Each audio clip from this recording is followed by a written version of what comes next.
Remove the plastic cap and unscrew the 30mm hex nut.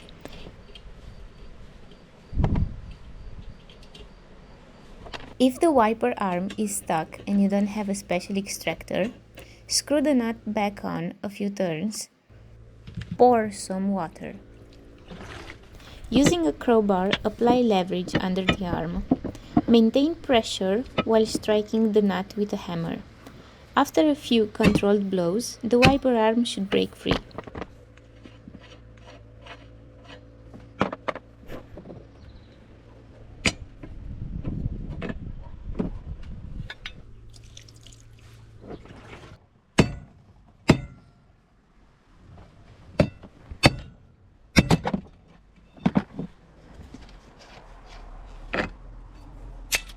Then, to remove the wiper blade, just press the locking tab and pull the blade out.